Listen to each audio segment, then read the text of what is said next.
I'm going to show you the best exercises to get rid of hip and butt cellulite. If you carry around most of your weight in your hips or your thighs and your butt, and you've tried dieting and squats and cardio and nothing is working, this video is going to help you. But you do need to know something. Female bodies were designed to put fat more in the bottom section of their body, around their hips and their buttocks and their thighs. This is a survival mechanism related to carrying babies. It actually gives fuel to the baby and other things as well. Like there's a certain omega-3 fatty acid that's super concentrated in the hip area. So what's really going on with the lack of tone or the cellulite is not necessarily just fat. Okay, it's a combination of fat, but there's also something called atrophy, but it's atrophy of a connective tissue called fascia, which is like the wetsuit that gives a female body shape. And this fascia actually has contractile tissue. It has the ability to become tighter if you use it. So in reality, cellulite is a combination of atrophy or a loss of protein in the muscle and deep in the muscle fibers. And so the biggest thing you're going to notice is a lack of strength in your lower part of your body. So you just need to understand it's not just a matter of losing weight, it's a matter of strengthening the muscle. And if you go for weight loss without strengthening the muscle, it's probably not going to happen because the muscle is the metabolic driver of the burning of the fat. So one of the strategies is to build up more muscle strength and replace that atrophy, which is a loss of muscle, with stronger muscle. So now you have this metabolic machine that can burn off a lot more fat in the lower extremities. And I think it'll be surprising to a lot of women to realize that this is mostly a lack of muscle and not as much about fat as they might think. Now, the glute muscles or the butt muscle is the biggest muscle in your entire body. They're the muscle that is the foundation that literally holds your entire upper body erect. And this is why the #1 killer for the glutes, the butt muscle, is sitting, because that inactivates that glute muscle. But we're not even talking about one glute muscle. You actually have 3 glute muscles. You have one that's deeper, you have a big one, and you have one on the side. And the exercise I'm going to show you involves targeting all 3 of those glute muscles. The glute muscles are just one part of an entire chain.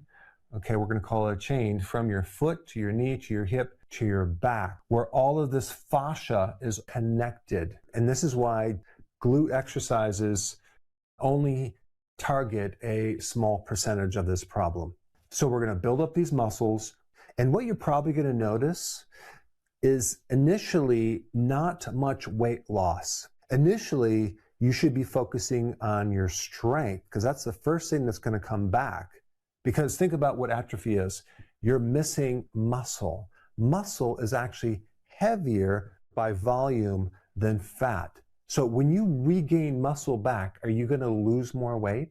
Not necessarily. Your clothes might be looser, but the first thing that you want to focus on is your strength. That should be your goal initially, okay? If you're getting stronger, that means your muscles are coming back. And of course, one of the best ways to identify if you have atrophy is just when you're sitting in a chair and you just get off that chair and you stand up. If you have difficulty with that, we know that you have atrophy. But the amount of sitting people do over the years not only causes atrophy, but it really stops the ability to activate the glutes. So this is why doing squats is not enough. And I'm going to show you the exercise to activate that muscle and really get it to change. Arnold Schwarzenegger, when he would work out, he would also use a lot of mental focus, deliberate mental focus on the muscle, visualizing a muscle improving when he worked out.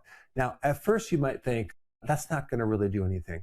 Well, there happens to be a study that shows that when you visually have intention and deliberately do a motion to create an effect and you focus on that, you will see significant improvements.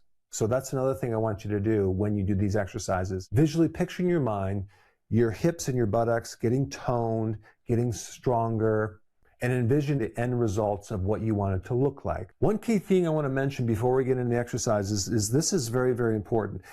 If you're consuming higher amounts of carbohydrates, it's going to be very difficult to see changes because too much insulin from too many carbohydrates prevents the rebuilding of muscle. It keeps the inflammation high and it keeps the fat marbleized through your midsection. So you absolutely positively need to go on a low carb diet and do intermittent fasting.